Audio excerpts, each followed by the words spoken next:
लो जी, US और Iran के बीच फिर मार शुरू हो गई है। दोनों ही एक दूसरे पर सीज फायर वॉयलेशन का इल्जाम लगा रहे हैं और आज का सबसे बड़ा प्रश्न यही है कि सीज फायर का उल्लंघन आखिर किसने किया है। नमस्कार, मैं हूं दीपक मुनि और आप हैं मेरे साथ धी टीवी पर। तो यूएस ईरान के बीच कल रात से मार शुरू हो गई है। यूएस का एक राउंड हो चुका है और रिकॉर्ड करने तक ईरान के 2 राउंड हो चुके थे। कल ईरान ने यूएस की स्ट्राइक के बाद कुवैत पर हमला किया और अभी बहरीन पर हमला चालू है। ईरान का कहना है कि यूएस ने सीज फायर का वॉयलेशन किया है, हम तो बस जवाब दे रहे हैं। ये जनाब है मोहसिन रजाई, ईरान के सुप्रीम कमांडर मुज्तबा खमनेई के चीफ एडवाइजर हैं। ये कहते हैं कि अमेरिका रीजन में प्रॉक्सी फोर्सेस को सपोर्ट कर रहा है और ऐसा करते हुए मेमोरेंडम ऑफ अंडरस्टैंडिंग के फर्स्ट आर्टिकल का वॉयलेशन कर रहा है। यहाँ पर इनका इशारा इजराइल की तरफ है क्योंकि फर्स्ट आर्टिकल कहता है कि वॉर सभी फ्रंट्स पर बंद हो, लेबनान में भी। यहाँ पर रजाई साहब की बात एकदम सही है। कल ही इजराइल और लेबनान के बीच भी सीज फायर होती है और आज सुबह ही इजराइल फिर से स्ट्राइक कर देता है। लेकिन इसके बाद रजाई साहब कहते हैं कि स्टेट ऑफ हॉर्मुज पर टेंशन बढ़ाकर यूएस ने 5th आर्टिकल का वॉयलेशन किया है। और 5th आर्टिकल क्या कहता है? 5th आर्टिकल कहता है कि स्टेट ऑफ हॉर्मुज पर फ्री, सेफ और टोल फ्री पैसेज रहेगा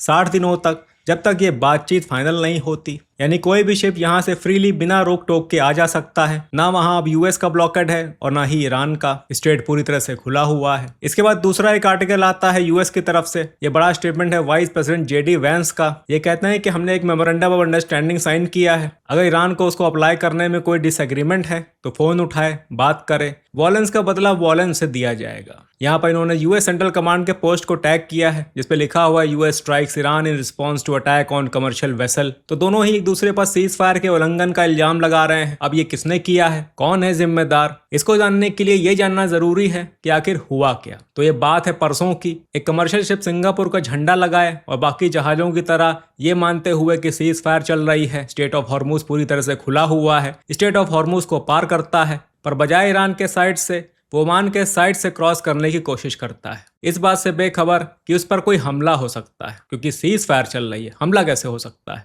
पर उस पर हमला होता है। एक ड्रोन ईरान के आईआरजीसी की तरफ से आता है जो इस शिप एवर लवली को हिट करता है और ये इसलिए हिट करता है क्योंकि इस शिप ने जाने अनजाने स्टेट ऑफ हॉर्मुज पर ईरान की अथॉरिटी को चैलेंज कर दिया था। अथॉरिटी जो अब ईरान वहां पर बल के दम पर यानी कि बाय फोर्स होल्ड करता है। बाकायदा इसके लिए एक पर्शियन गल्फ स्टेट अथॉरिटी का गठन भी किया गया है जिसने अभी पिछले दिनों ही ये नोटिफाई किया था कि सीज फायर के दौरान भी हर आने जाने वाले शिप को यहाँ रजिस्ट्रेशन करवाना होगा और हमारी परमिशन से हमारे ही तय किए हुए रास्ते से निकलना होगा। ये व्यवस्था 60 दिन तक फ्री रहेगी। उसके बाद सभी शिप्स को चार्जेस देने होंगे। अब ये बेचारा सिंगापुर का शिप यूएस की बातों में आ गया और समझा कि भाई पैसेज अब यहाँ पर सेफ है और टोल फ्री है तो आराम से निकलते हैं, पर यहीं इससे गलती हो गई। इसने चुंगी मास्टर ईरान को सूचना नहीं दी और ईरान के क्रोध का शिकार हो गया। फिर जब ये बात यूएस को पता चली तो यूएस ने इसके जवाब में ईरान के बाहरी इलाकों में स्ट्राइक कर दी और बाकायदा एक वीडियो भी जारी की, ये कहते हुए कि वॉयलेंस का बदला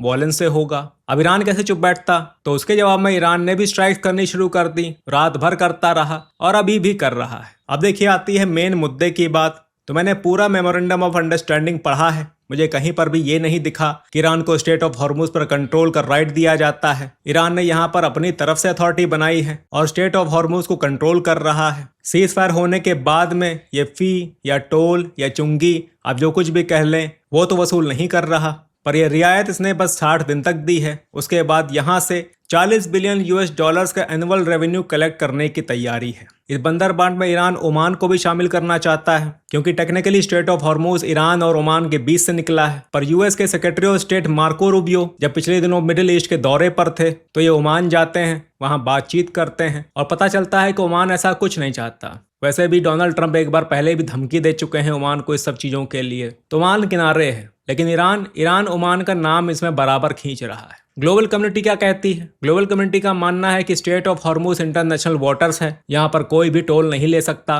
मैंने यहाँ पर इंटरनेशनल मैरीटाइम लॉ ना बोलकर इंटरनेशनल कम्युनिटी इसलिए बोला क्योंकि जियोपॉलिटिक्स में नियम नहीं नियत मायने रखती है और ग्लोबल कम्युनिटी की एक मत में नियत यही है कि ईरान स्टेट ऑफ हॉर्मुज पर कब्जा नहीं कर सकता वरना ये खेल पूरी दुनिया में शुरू हो जाएगा। हर स्टेट पर बगल वाली कंट्री टोल वसूलना शुरू कर देगी। वैसे बुरा नहीं है, स्टेट ऑफ मलक्का है, 9 डिग्री चैनल है, 2 पॉइंट तो हमारे पास भी हैं जहां हम भी टोल वसूल कर सकते हैं। तो मैं तो इस चीज के फेवर में हूँ। पर एक प्रॉब्लम है, वो ये कि मेरा पड़ोसी भी घर के सामने वाली रोड पर कब्जा करके टोल वसूलना शुरू कर देगा। फिर मेरी उससे मार शुरू हो जाएगी। फिर ऐसे तो गली गली मोहल्ले मोहल्ले में मार शुरू हो जाएगी। तो बॉस ये प्रैक्टिकली कैसे पॉसिबल है? आई होप आप मेरी बात समझ रहे हैं। लीजिए सर, जस्ट पता चल रहा है कि एक और शिप को हिट किया गया है स्ट्रेट ऑफ हॉर्मूज के पास। अब देखिए, ऐसे सूरत हाल में, और मुझे लगता है कि आप भी मेरी बात से सहमत होंगे, कि अब यहाँ से या तो ईरान को अपनी जिद से पीछे हटना पड़ेगा, या तो सब मिलकर उसे अपनी जिद से पीछे हटाएंगे, या यूएस की तरह पूरी दुनिया ईरान के सामने सरेंडर कर देगी। इसलिए मेरे ख्याल से